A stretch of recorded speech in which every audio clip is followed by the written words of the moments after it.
What's in the Box, episodes of horror with Donna and Eric. I'm Donna, I'm Eric. and we're continuing on with our Texas AuthorCon and Book Festival author interviews. And we have Cliff McClelland, who writes as C.E. McClelland. Welcome to the show. Thank you, Donna and Eric. I really appreciate the opportunity to chat with y'all today. Yeah, it's great to have you on, get to know different people, add more books to my Yep, TBR. for sure. Um, yeah, I meet an author and I look up the books. I'm like, oh, that sounds interesting. I got to read that because I have not met a book genre that I don't like. So, Right. um, all right. So we'll I, start I off. Go ahead. I think the only genre I don't like and I feel bad about is Jane Austen. I consider her a genre, not Her not own. just an author. I love Yeah. the movie. I love the movies like Emma and stuff like that. But I even tried Pride and Prejudice and Zombies, and I was a big Abraham Lincoln Vampire Hunter fan, but I couldn't get through Pride and Prejudice and Zombies. Not enough zombies, too much prejudice or Yeah, something. I don't yeah. know. So tell us, Jason, Michael, or Freddie, who's your favorite? Oh man. Um, I'd probably have to go with Michael, even though Okay. I'm getting into stand-up comedies, and Freddie's obviously the funniest because Right. he actually speaks. Mhm. Yeah. But Michael was just always so mysterious, and he gave me my first almost poop in my pants moment because I had watched Halloween on HBO when it had just was kind of brand new back then Mhm. in the late 70s, early 80s. And it was one of my first horror movies to watch in a house by myself. I was like a freshman in high school. And then a friend and I had to do a project at the community college. Like it's only about 3/4 of a mile down, but we took our skateboards. We were coming back late at night, and I was telling him the plot, and a car passed us and stopped on this lonely country road in Lancaster, very rural, and turned around. Well, we jumped in the ditch because now we thought that, yeah, I guess Michael Right. Myers got his driver's license and was coming back to get us. Jumped in the ditch. All of a sudden, my friend Darren's like, I'm in an ant pile. I'm in an ant pile. I'm getting bitten. I'm like, shut up. We're going to get murdered. And so he came out of it with about 20 ant bites, and I came out of it with just a great story. So, Well, I know Don and I shared a look when you said Michael because he is the least mentioned of the three. So it's cool. It's very really, cool. Yeah. Yeah. It's almost always Freddie. And then, you know, then Jason. And then Mike. You might be the third person to say Michael in 2 years of this. So Yeah. which is cool though, but you have a real connection with it. And I get it. oh Nightmare yeah. on Elm Street is my first movie watching Hmm. at home alone. I mean, I was like 8, so Ooh. but I remember, just that reaction you have to it when you bond with a movie like that so early. So yeah, I Oh get it. yeah. Yeah, for sure. And I love all of them. Hmm. And I've actually written I've created a character called Pighead for a because I also write screenplays, kind of a horror franchise called Squeal.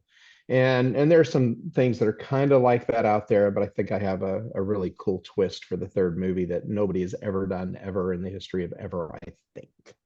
Sweet. Like so we'll see. We'll see. I'll Nice. keep pitching it. That's pretty cool. Now, werewolves or vampires? Mm. I like werewolves and skinwalkers. And just when I was growing up, I read unceasingly all of the folklore. We had a nice little elementary school library, and so in third and fourth grade, I was reading. There was a book on vampires, a book on werewolves, book on ghouls, book on ghosts, and it just little books. There were more about the culture and the folklore behind it and stuff like Hmm. that. But I loved all the different mythologies about werewolves because the fact that it wasn't it was a magical thing where they'd rub some sort of balm on their body, cover themselves in a wolf fur, and then transform. And of course, when we got to the howling, then we got all sorts of cool effects and stuff like that. But one story out of one of these books really struck me, and it was like this guy who was attacking people, and they think that now lycanthropy is associated with blood diseases and some just like vampires. And so he said that he was a werewolf, and nobody would believe him. He said, but the fur is on the inside. And he grabbed a knife and slit his own abdomen open to show everybody that the werewolf fur was on the inside. And obviously it wasn't. He just killed himself. But that was in his head. Mhm. I always thought that would make a great X-Files episode. Yeah. Yeah, for sure. Yeah, lycanthropy has been linked to like a psychological disorder where, Mhm. more than, so you have that, and then you have like the true lycanthropy where they actually do change, in the mythos and stuff. Um, Right. but yeah, I've seen stories and articles and stuff about that being some kind of psychological disorder. Mhm. Um, if you had to pick a favorite horror novel, um, Mm. I'd love to pick I mean I'll probably go with uh The Stand, oh, just because it's such an epic. But there was a Dean Koontz novel that I can't remember the title of, where this guy, for some reason, he was able to extend his mind into into things and create creatures that were impossible to defeat. It was just he'd been through some sort of drug therapy trial or something that screwed up his mind, but allowed him these almost godlike powers. And it was, dude, Texas mosquito. no way. Nobody's ever. um, but it was so creepy. And early Dean Koontz, I think, almost beat for me early Stephen King, just because he was wildly creative, even though he normally stuck with a female protagonist and a dog somewhere in there, and stuff like that. But for overall just an epic horror story, yeah, The Stand, you can't beat it. Okay. Um, and I'm going to assume that Halloween may have been your favorite horror movie as a kid. It was. And now I've just seen so many horror movies that it's hard to even decide on a favorite. I do love Dog Soldiers. Yeah. Speaking Yeah, of there you werewolves, go. that was cool. Because Yeah. you got werewolves and you got the Yeah. great Scottish accents, and that just makes it better. Yeah. No, So, yeah, we did. We've done 2 episodes on Dog Soldiers, one on the movie oh, and one on the nice. the book about the history of the show or the movie. So Oh, Yeah, if you like Dog Soldiers, you should check out Sausages, The Making of Dog Soldiers by Janine Pipe. Great book. sausages. Yeah, and it's named that because they use sausages as intestines when making the Oh, movie. okay. That makes Yeah, sense. but That it's makes yes. sense. behind the scenes and there's interviews with a lot of the actors. It's a great book. Yeah, That perfect low budget filmmaking when you just grab sausages and slap some fake paint on it and have them Yep, cooked. right. and So call it Well, intestines. yeah. we did I did a horror movie. It's on Tubi. It's called From the Dark. It's not the Australian one. But it's the other one. It was my first movie, and it wasn't as scary as we meant it to be. I think the acting's incredible, because we had some really cool actors in it. But there's one effect where we wanted this invisible creature pushing somebody's stomach out of this guy's mouth, and we couldn't figure out how to do it. And we were at a cabin like an hour and a half away, and I found this potato. And so I cooked this potato just a little bit, and I cut it in half, and I hollowed it out, and it fit right inside the guy's mouth, just barely. And he used the tongue on the concave part on the inside of the potato to push it out. So we just shoved a bunch of blood in there and everything. And he just basically did this and shoved the potato out. It's one of the best effects It in sounds, Oh, yeah, it sounds the movie. genius. yeah, that's So pretty cool. we'll have to go check the movie out. Yeah, for sure. Oh, For sure. sure. Yeah, I'd love that. Yeah. So tell us what genre you write in. right now I'm writing in, and I think of it more as like magical realism, but it's kind of a crossover with fantasy, even though it definitely has some horror elements in it. But I love, like I said, I grew up reading culture and folklore and horror, Mhm. and I love Irish. I love Ireland, altogether. I haven't been there. I've been to Scotland with a student group one time, but just all of the myth and the folklore that they have over there is just so much fun. And so I was trying to think of something that I hadn't read a lot of. And yeah, I've read fairies and I've read, stuff like that, but I was hoping to maybe bring something a little bit original to it. So uh so it has a lot of fantasy elements, but a guy in a real world, not in a fantasy world, is kind of sucked into a fantasy world. And so kind of So magical that's what realism. basically you mean by magical realism is takes place in like a real, like the real world, and um, Yeah. so that's So like basically. Yeah, like Field of Dreams. Field of Dreams takes place in a real world. Kevin Costner plows up his field and puts a baseball field in it, eliminating his corn crop. And all of that's very, very real. But then when the 1920s, whoever it was, Black Sox. base Black Sox, just walk out of the corn, then that's magic. But they never try to really explain the magic or anything. It's just it happens, Mhm. And so that's kind of like this. My protagonist, loses his wife and son in the first chapter in a house fire, and his father-in-law is Irish and had always promised his daughter and that he was going to take them to where he'd grown up, and he never did. So he asks Will to take their ashes and spread them in the hills of Drumkeeran, which is in kind of northwestern Ireland.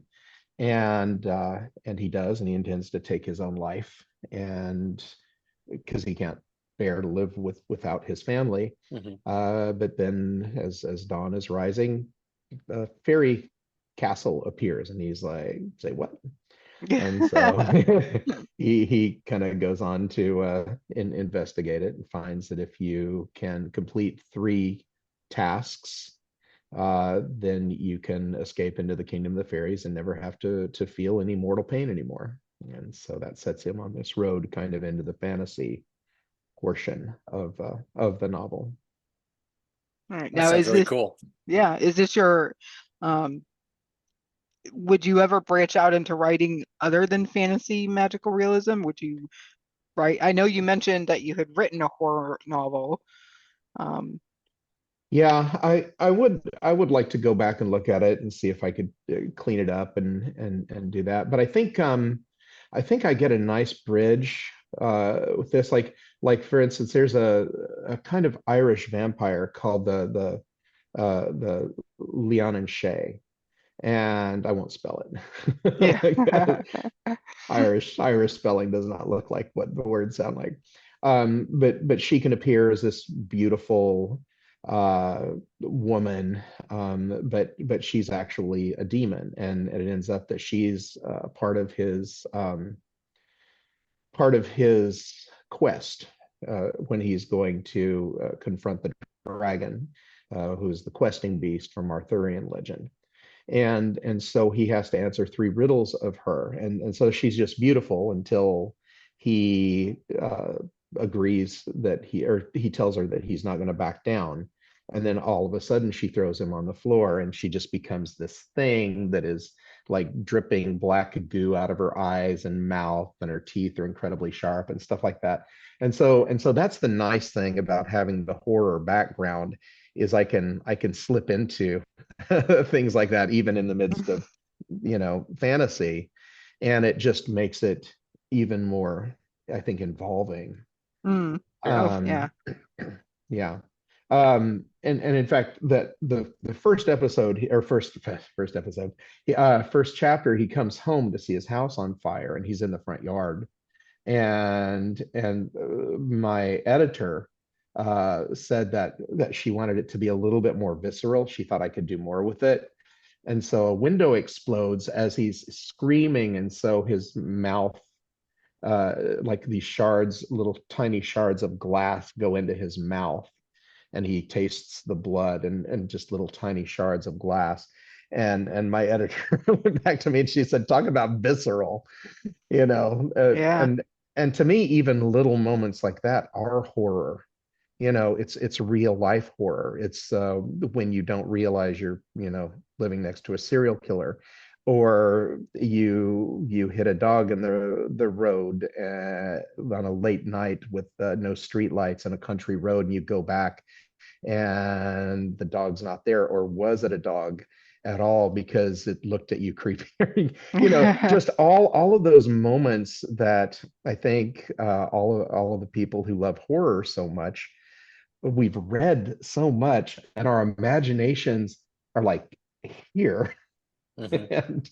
And so you're constantly, I've talked to, because I'm in theater and stuff like that, and I've had a lot of friends like do or try like mind opening drugs, and peyote and mushrooms and stuff like that. And I always told them that I have dreams about being attacked at the end of the apocalypse, and getting shot in the back by black suited soldiers so much that my back hurts a little bit when I wake up. I don't know that I need to expand my mind much more. Yeah. Yeah, for Right. sure. Yeah, I always say everything is horror. We can find horror in every aspect. It really doesn't matter at the end what the genre is, because horror creeps into everything. Right. So And Yeah. my follow-up to this novel, it actually, I bring some of these Irish folklore back into Tyler, Texas, which is part. Are y'all in Texas, or y'all are I am. I'm in you're in Texas? Massachusetts. Oh, Massachusetts. I could Yeah. spell that. I think were our Mavs playing Boston tonight or last night, something like that.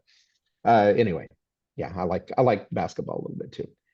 But yeah, I'm bringing it back to the woods in Tyler, and it centers around a banshee who sings for the dead, Mhm. an Irish spirit that sings for the dead. But it's giving me the chance. I'm going to have skinwalkers that have moved here from like I think Skinwalker Ranch is in Utah, right? I think Mhm. so. Is that, I Yeah. think so. Yeah. So they're basically Native American. And so the Native Americans who have moved their families to East Texas. And so I've got skinwalkers. I've got a chupacabra who is just adorable. And I, kind of setting up this fight between the skinwalkers who are getting picked on by the jocks. And it because I've been in a school lockdown as a teacher before I retired, trying to protect freshmen and stuff, thinking that there's a gun person in the hallway, and all of that is just horror for me. And so I thought, well, wouldn't that be interesting to have that, except the people who are going to be attacking the jocks aren't attacking with guns, like what happened in Columbine. They're they're skinwalkers, they're attacking with, teeth and claws. And so it's I think an interesting blend of what scares me about what's happening in today's schools, and what scared me as I was reading all of this literature about monsters growing up. Um, yeah. What's your writing environment like? Do you listen to music? I love listening to music without words, and because I'm such a movie person, I can probably listen to Braveheart soundtrack, uh track number 16, which is the one in which he gets eviscerated. It's It's a about good soundtrack. oh, that's a great soundtrack. Yeah. James Newton Howard, I believe, and he also, I think, did Lady of the Lake. Oh no, James Horner did Braveheart. I also like James Newton Howard, who did Lady of the Lake. But he does all of M. Night Shyamalan. Mhm. And so anything that is moody and uh, blocks everything out except for the visuals. A lot of times I like to write like at a Starbucks, or that's if I'm rich that month and can afford the $6 coffee.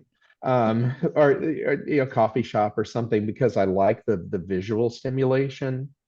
Even when I'm staring at the screen and writing, I've got, my peripheral vision.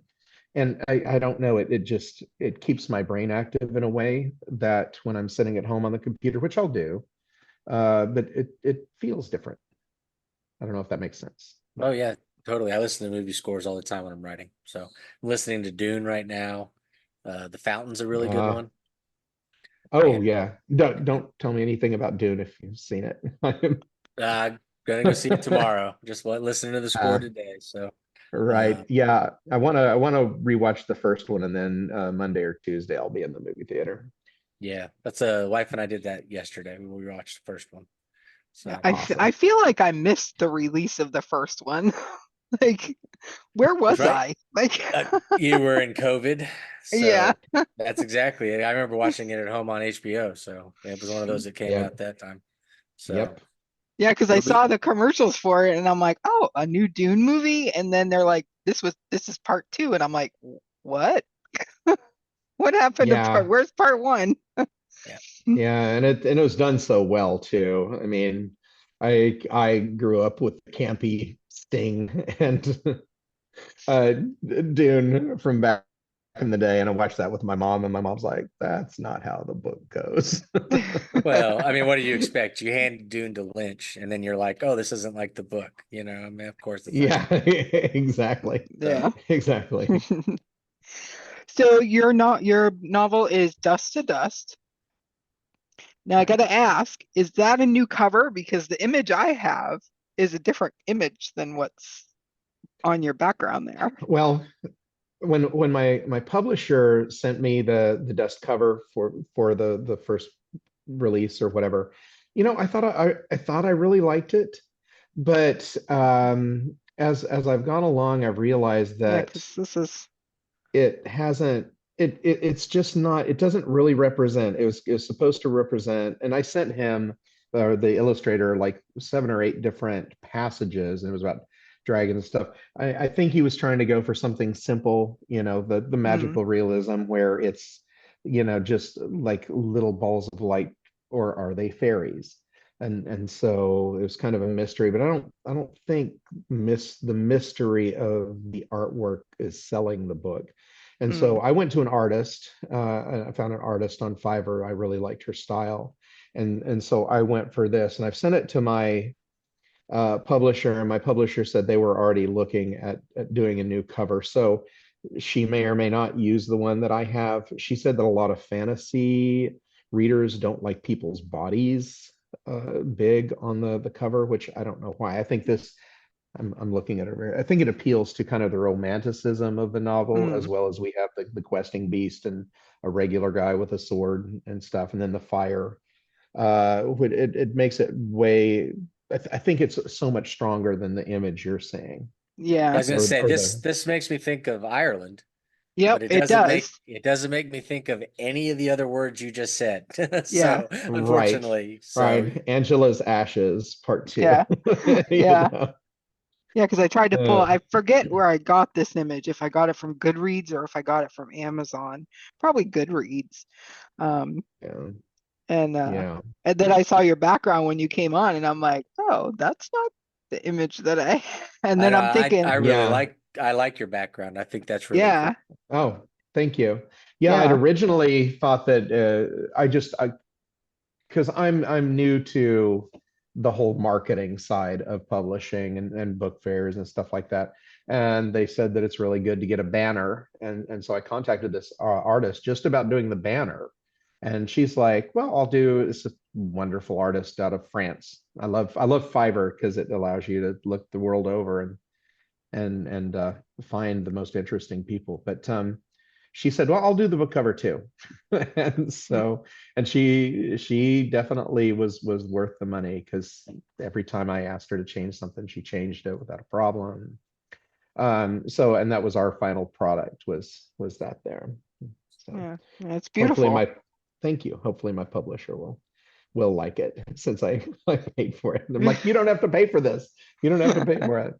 Yeah, use So it, use it. I mean, I don't think, I mean, I'm sure they do market research or whatever, but that whole they don't like people's bodies big, like, yeah. Well, I Well, mean, if we, she had said the faces, oh, the but faces. so Hmm. yeah, I was gonna say if we take a step back and we all just looked at covers that are popular right now, they're all the exact same thing with a slight shift in color and maybe font, but they all look exactly the same. I love it when somebody comes out with something that looks unique and like what you've got going on right there. So oh, thank you.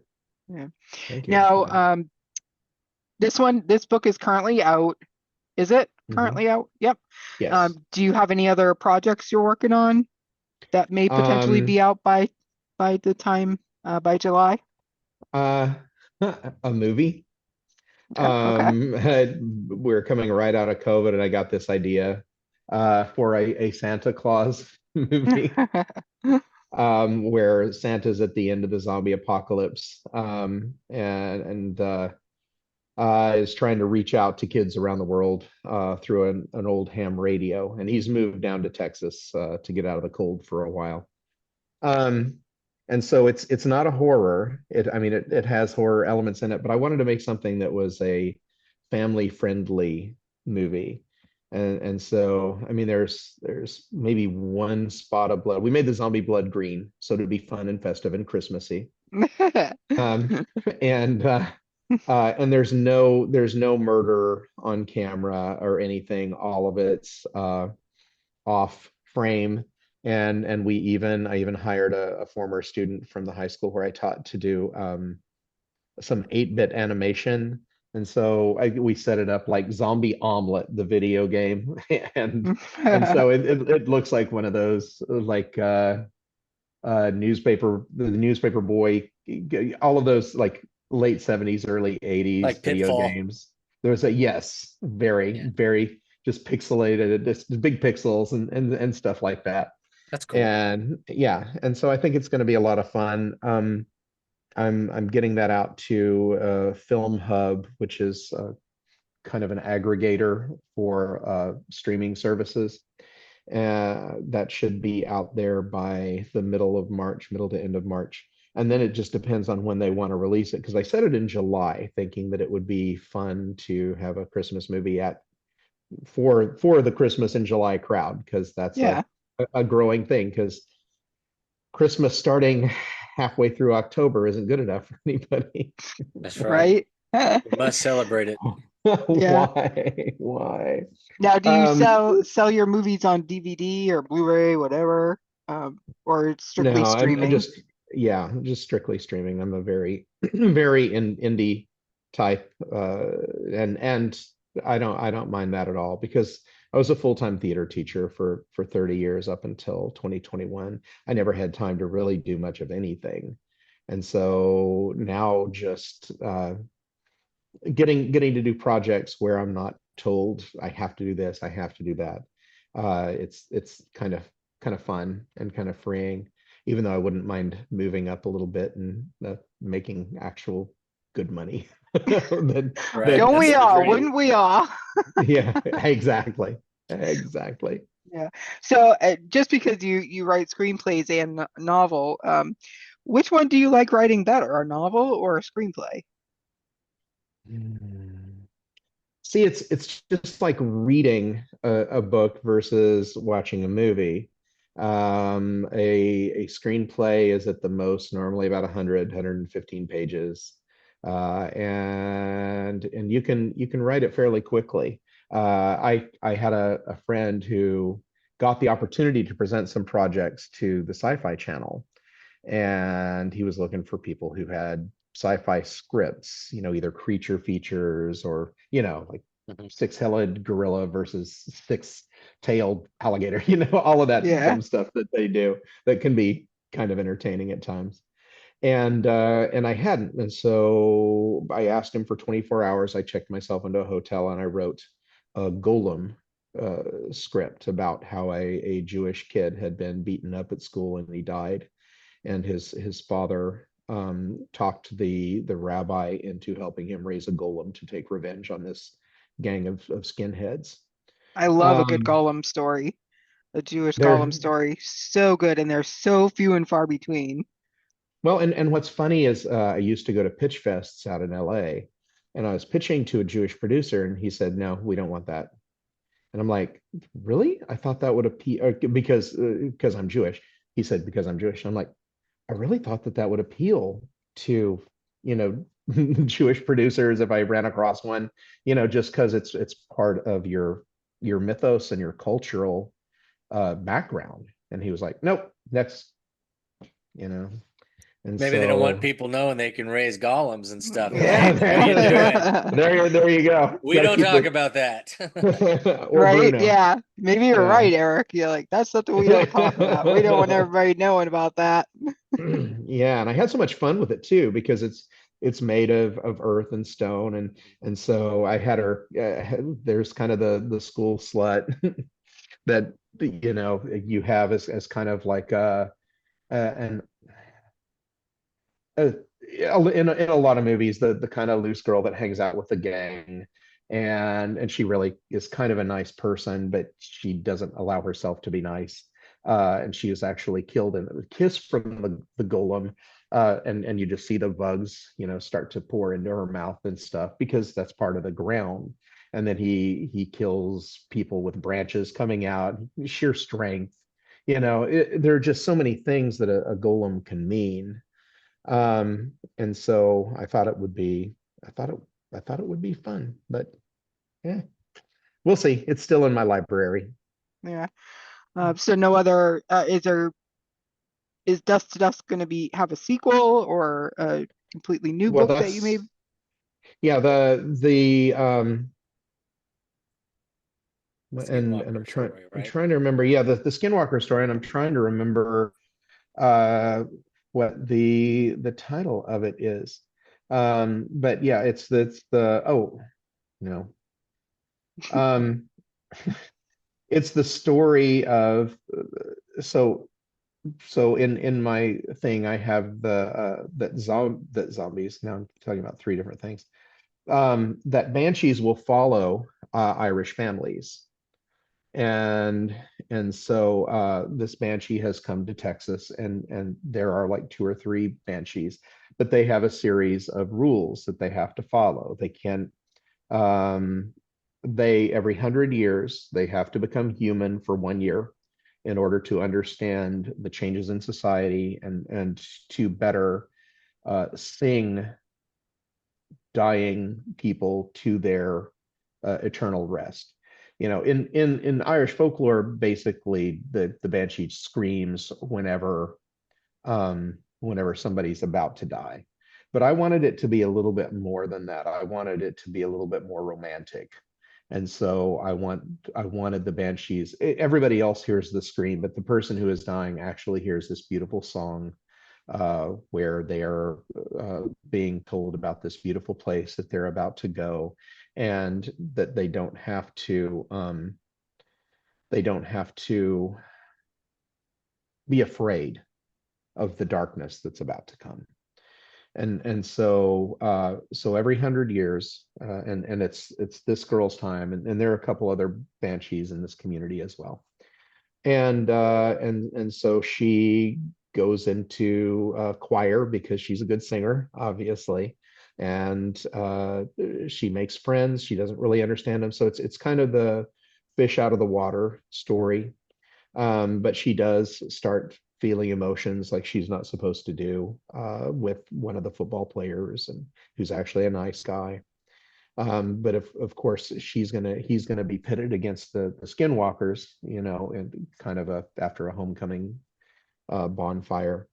And she's gonna have to choose, whether she will be able to just follow her creation and the rules of the Fairy Queen, and just not take part in this, and watch the guy that she has fallen in love with, be ripped apart by skinwalkers, or figure out a way to use her own magic to stop it, and possibly be uh, destroyed in the process, because that's what the rule is, that they cannot affect the process of human events, or they will be undone themselves. Wow, that sounds like a very, very heavy read, like emotionally, I think. I think it will be at times, but at other times too, it's going to be a lot of fun. I was around high schoolers for 30 years, and I just love their sense of humor. I love their interactions. I hated the bullies. I love the people who stood up to the bullies, and I just think there's so much there that's so rich.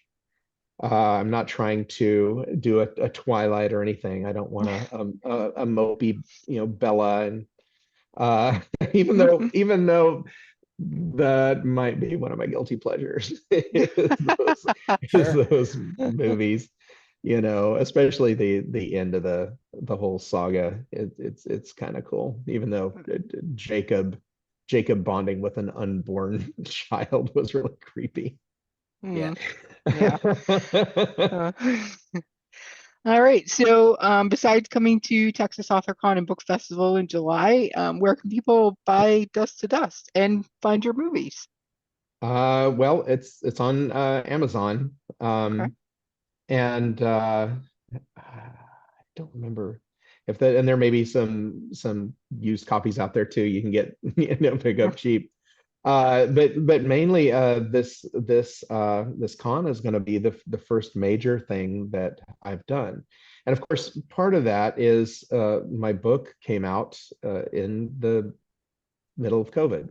Right. And so I was calling half price books and Barnes and Noble and stuff. When are you gonna start doing readings again? And they're like, we have no clue. We're just trying to keep our doors open Survive. right now. Yeah, Yeah. that's cool. Well, And it's fun. so It's a great time. You'll enjoy it. yeah, I'm excited. I'm excited to, I mean, I've been to writers conventions and stuff before, but I've never been to anything like this. And I'm excited to meet other authors and to and since this is my city, since I only live a few minutes away from the Right. event, I expect to be the person people talk to when we're like, hey, where do we go to a drink after this? Oh, there's a bowling alley, blah blah blah. So I'm Yeah, excited about that. yeah, great. Um, so yeah, it's you want to come out and see Cliff, right? His pen name is C.E. McClelland. Dust to Dust is his book. He'll be at Texas AuthorCon Book and Book Festival in July. We'll have a link to the Eventbrite site so you can pick up tickets in the description of the video, as well as a link to Cliff's Amazon author page so you can grab his book. And we hope to see you all there. Cliff, thank you so much for joining us. We'll also put the Hey, Tubi link so we can get your movie oh, on there Yes. too. Yeah. cool, Yeah. Great. cool. Thank you so much. Again, it wasn't as scary as I wanted it to be, but I think the acting's pretty good. And look for the Yeah. potato. I look for the potato. There you I'll go. remember that. All right. Well, thank you so much for Uh, joining us. oh, thank you so much for having me.